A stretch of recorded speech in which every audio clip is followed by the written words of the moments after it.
Hey guys, Adam here, coming back to you today with another home improvement tip. I'm getting ready to install vinyl plank in a bathroom, and I thought I'd shoot a video for you just to kind of show you the tools that I use to make it a successful project. Not everybody has all the same tools when they're looking to do a DIY project, and you can have some more advanced tools, or you can do it with some basic tools. And I just thought I'd show you what I use and give you some alternatives to get the project started. So let's take a look. Okay, so we're going to start off with some of the kind of basic preparation tools. And to start with, these kind of stand on their own, but ear protection and some safety glasses are definitely recommended, definitely a good idea. Some of the things that I always have with me are a utility knife. Every project that I use, I'm going to need a utility knife or something. So quick tip on that. If you're buying a utility knife, make sure to get one that has this overlap on the front here. Some of the cheapo utility knives are just two sides split down the middle, and they don't overlap in the middle here. And I can tell you from experience from about 20 years ago that if you're putting a lot of pressure, those cheap knives, the two slabs can actually split, and the knife blade can actually flip out of the bottom. And if you think about holding the utility knife tightly like this, with that sharp blade flipping out of the bottom, you can imagine what that does to your finger. And that's another story for another day, but just trust me on that. Okay, so a couple things. One of the things that you're going to need is something to take out the pins from your door hinges. You always want to take any doors off before you get started. I use a nail punch. You can use, I've used screwdrivers, I've used big nails, anything that's stiff and kind of narrow that can fit up in there. And I'll show you kind of the procedure that I use to take out pins, kind of give you a quick run through. So basically, if you just take your punch, pop the pin up from the bottom with any kind of hammer, and then I always just take a bar, like this pry bar, and for that last couple inches I just hit it with a hammer and pop it out that way, and I'll show you. It's pretty slick, works pretty well. You're going to want to have some kind of spacers. Anytime you're installing laminate or vinyl product, you need to keep spacing away from the wall. These are 1/4-inch spacers, and truthfully that's what I use most of the time. A lot of the products that I see now actually ask for a 3/8 distance from the wall, which if you're doing a long span, that probably makes sense. If it's a smaller room, 1/4-inch in my opinion is more than enough. One of the important aspects is to make sure that you have your floor clean and ready for the product to go down.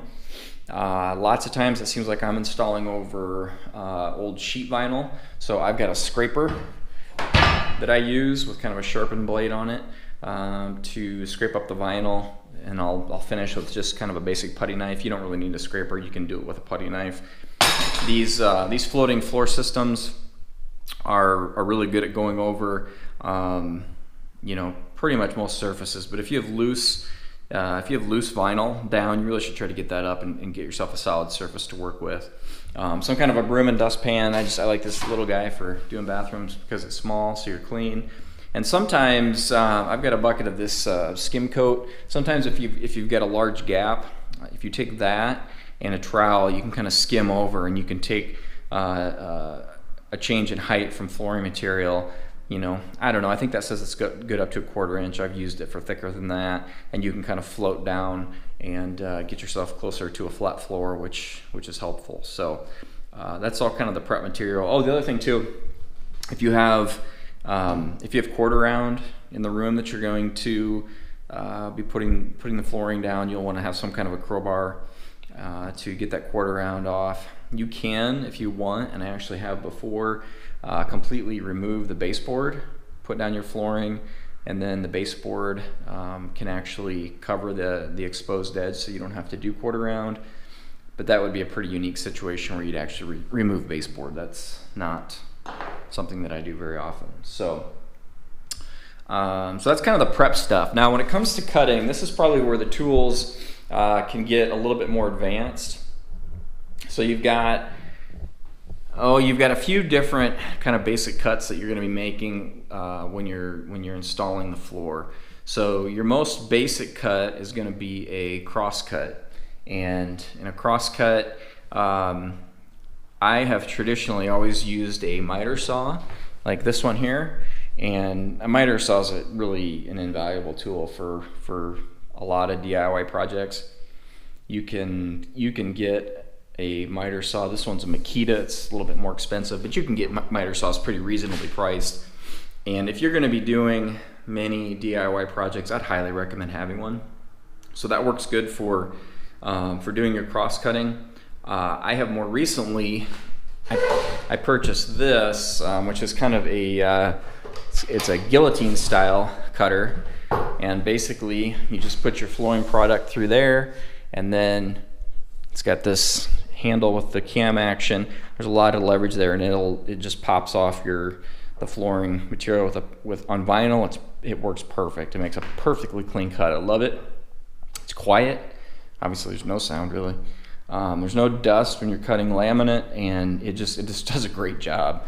This was $119, and it was a great investment. And you know, if you think you're going to be doing many flooring projects, this is a good tool. This is obviously a very specialized tool, so most people aren't going to have those. So your miter saw would work. Now, I will say that if you don't have a miter saw and you don't want to invest in one, you know, you could do something more basic like a jigsaw to make those cross cuts. Actually, you can make about any cut with a jigsaw. That's just a basic, cheap skill that I've had for many, many years, and you can do pretty much any cuts with that, really. It's not going to be maybe as perfectly clean cuts, but most of the time in laminate or vinyl, you're hiding your seams anyway, so it doesn't really have to be perfect. So that will get you a long way. And when you're making, what I'm going to be installing today is in a bathroom. When you're working in a bathroom and you know you've got the hole in the floor for the toilet, you've got to be able to make round cuts, and that jigsaw works well for that. So again, another pretty small investment, but a pretty handy tool to have around, and they just kind of last forever because you don't use them extensively.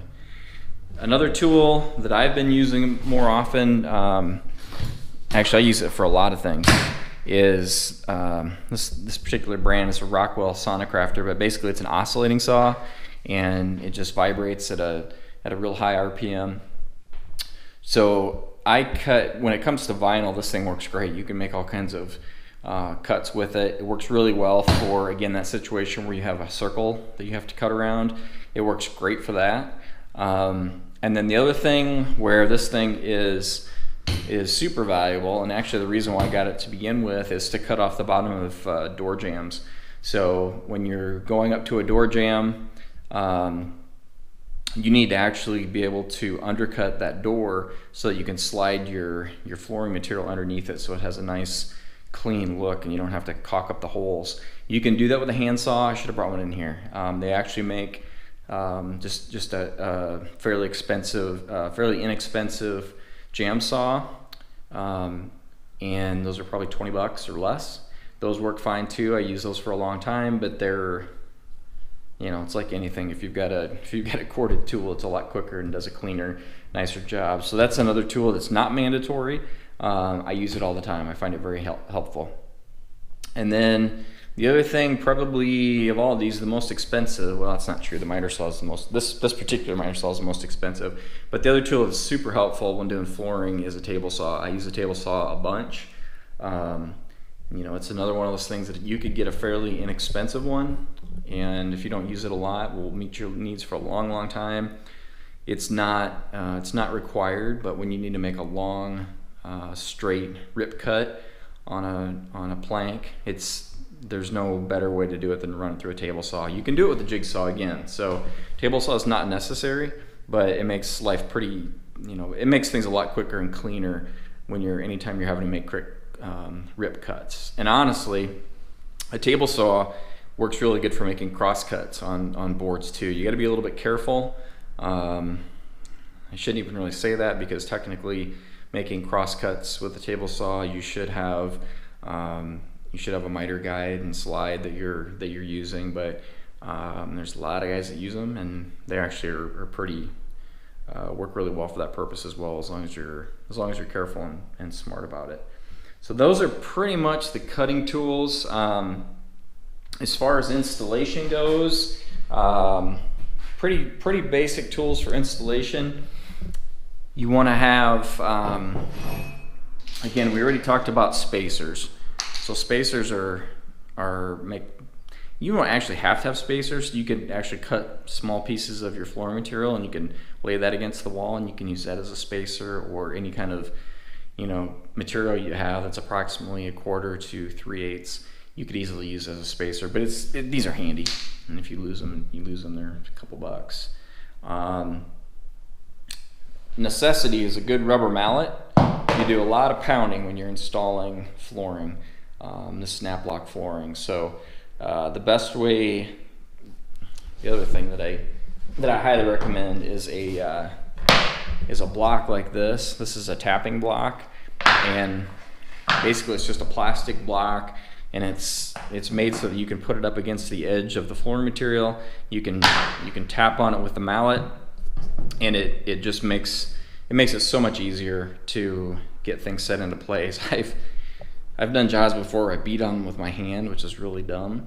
For a long time, I would just take a piece of the flooring material. I would rip, either take an extra piece or I'd just rip off a few inch section, and I would use that basically as the tapping block to fit it into the you know, the male side into the female side, and basically bang on that. But this is like, I don't know, it's less than 10 bucks, and it's really the way to do it. Much easier. It's nice and long. And the side benefit of that is I use it as a straight edge all the time too. So I've actually laid out some additional straight edges over here. We've got a framing square, which can be handy, and I've also got just a regular a rafter square that can be handy too. Everything's got black lines on it because I use them all, but this is a pretty simple straight edge. You've got it laying next to you all the time when you're doing the installation, so that works well. As far as marking goes, so obviously a tape measure is absolute mandatory. Can't get by without that. Although there are techniques that you'll use that you can try to minimize the amount of actually measuring and marking prior to cuts, but still you got to have a tape measure. And then something to actually mark on the planks. And the best thing that I have found is to use a Sharpie style marker. I used to do it with pencil, but it's hard to see, and mostly it's hard to see. But with a Sharpie marker, you can see it well, and the lines won't get smudged off when you're making your cuts. If you're using a Sharpie, you need to have some kind of something to remove those lines when you're done. That's denatured alcohol. You can use, you know, like isopropyl alcohol, or just probably any kind of rubbing alcohol out of your medicine cabinet will probably take it off. It's I mean, for that matter, you could use WD-40, and there's a lot of different things that will take that marker off the floor, but some kind of an alcohol or something works really well. And then I think the only other thing for installation is going to be glue.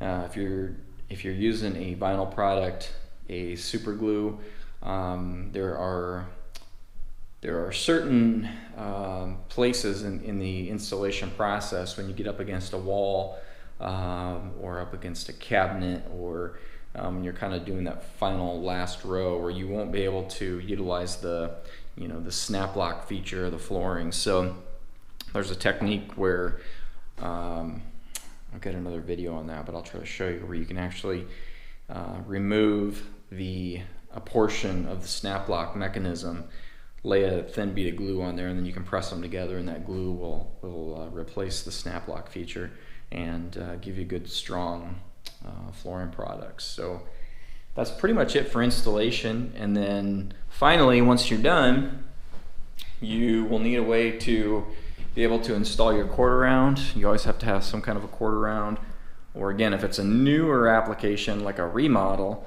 you don't necessarily have to have quarter round. You can just put your baseboard over the top of the edge of the flooring product, but the majority of the time you're using quarter round. I've got an air compressor with a brad gun.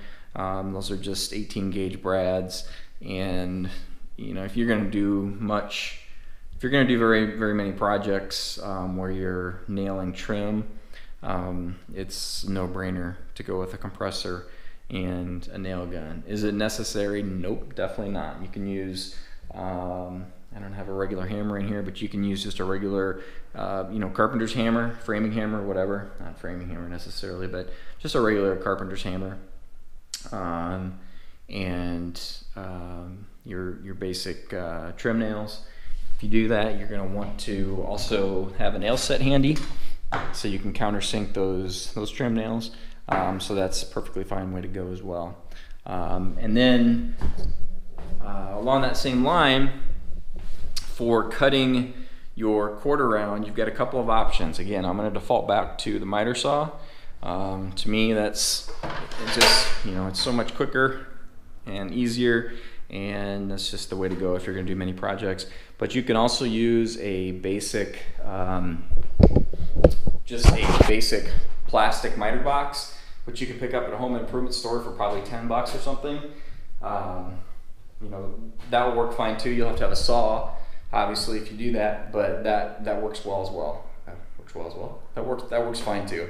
Your cuts won't be quite as clean. Takes a little bit longer, but if you're on a budget, that will work fine too. So that's kind of a quick rundown of the tools that I use. It's a lot, but again, some of these are optional. You can get by with, you know, to go with the less expensive route, and you can do a perfectly good job. If you're going to do more than one job or multiple jobs, you'll definitely want to invest in some of these tools. So that's kind of a rundown of the tools. I think I'll try to show you some of the applications where I use them, so you can kind of have an idea. Some of it's pretty self-explanatory, but I think actually seeing them in use might be helpful as well. So let's take a look.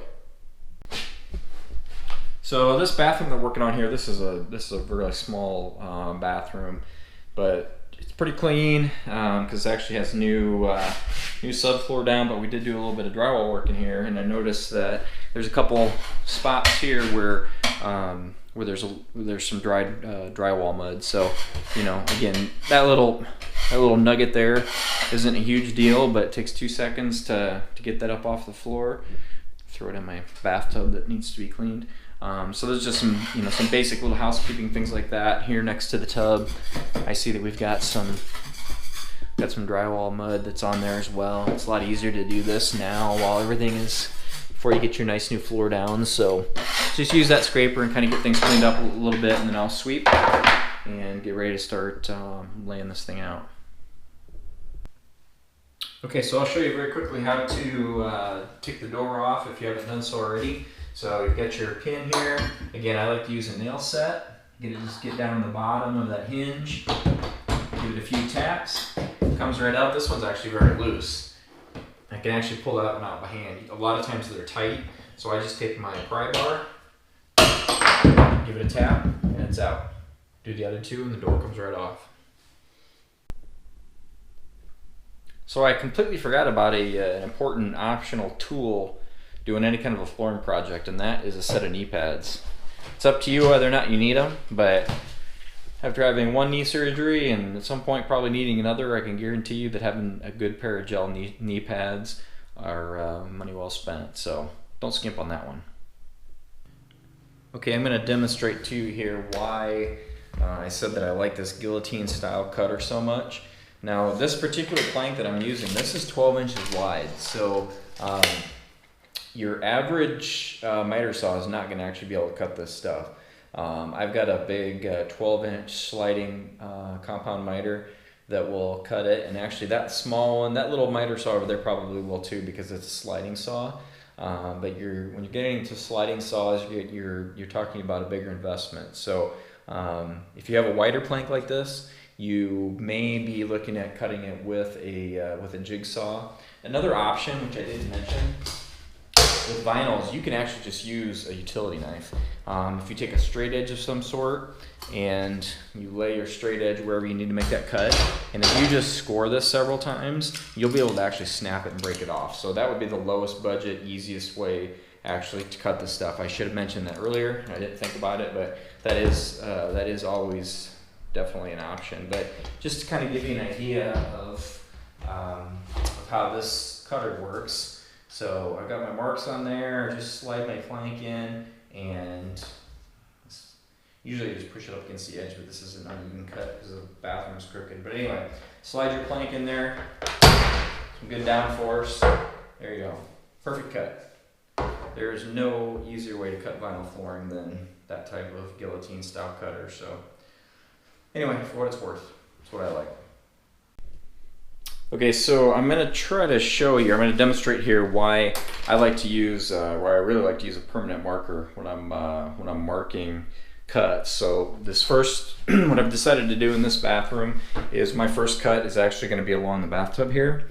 And this is an old bathtub. Most of the newer bathtubs are relatively straight in the front, but you can see this one has a profile in the front where it starts wide and then it kind of juts out and then it goes back again. So this first row is definitely not going to be a straight row. You can almost never have a straight row next to a bathtub, but this one's even exaggerated. So in an instance like this, I'll just show you.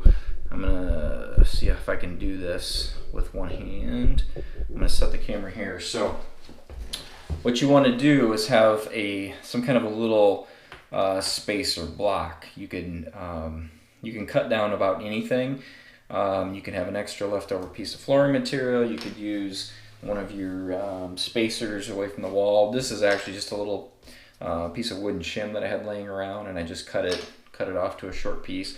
But basically all you want is something that you can run along the edge of the tub. So I'm just going to demonstrate rather than try to explain.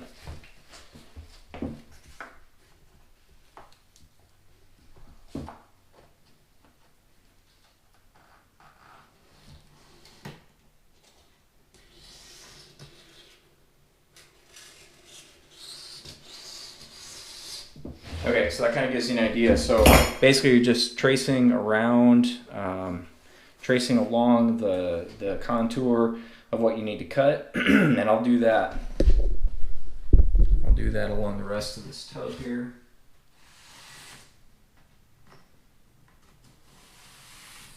Oops.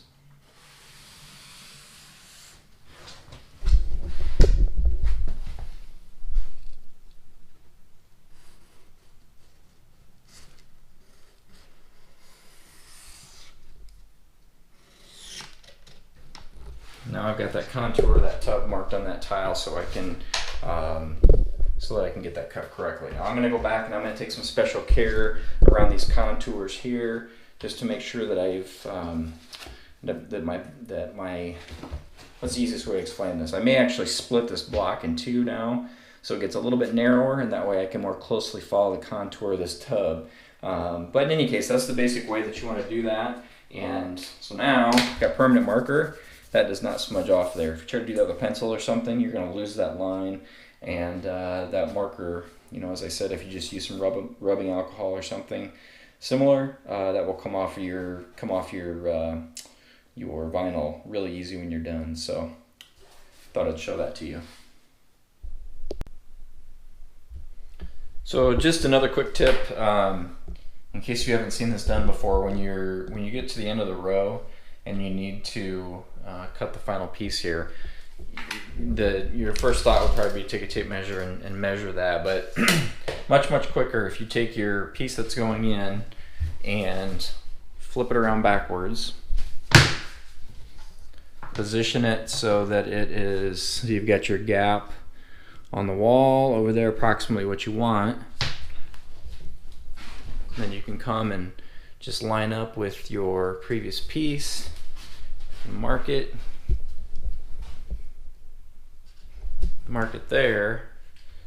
Now when I make this cut, my cut end will be over here, and I'll be able to fit that right in where it goes. So let me cut this.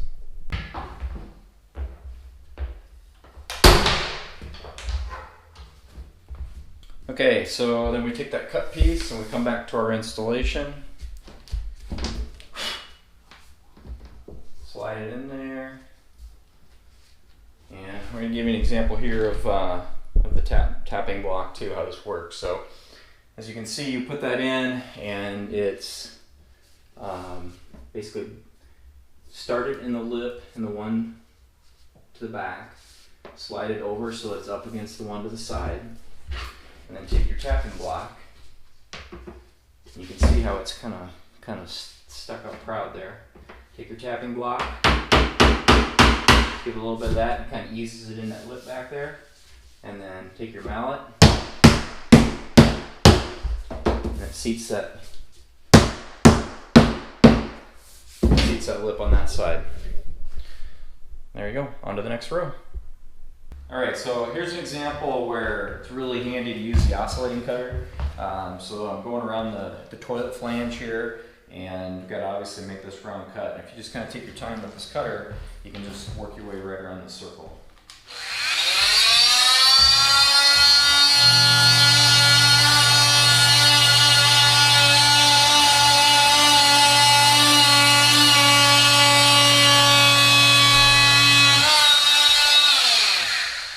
What I'm doing, I first go along and around and I basically just score a line.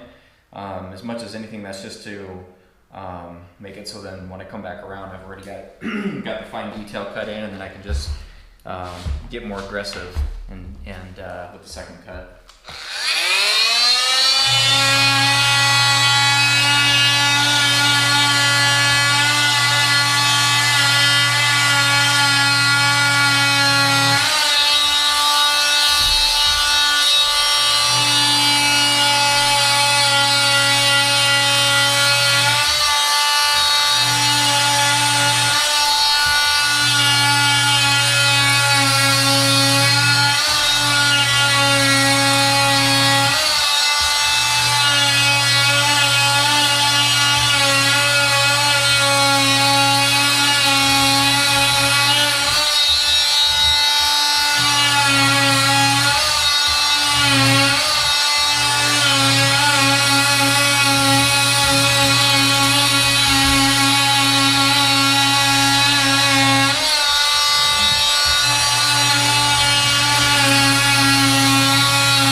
Take a knife and kind of clean up that rough edge.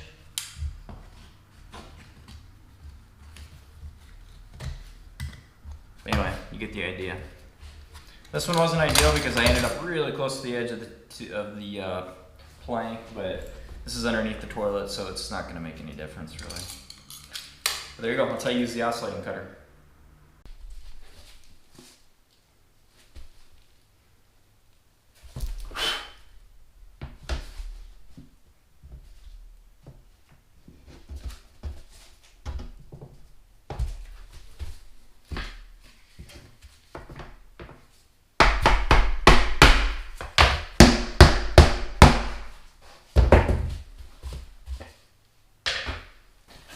And here's the other application where I really like to use the oscillating cutter.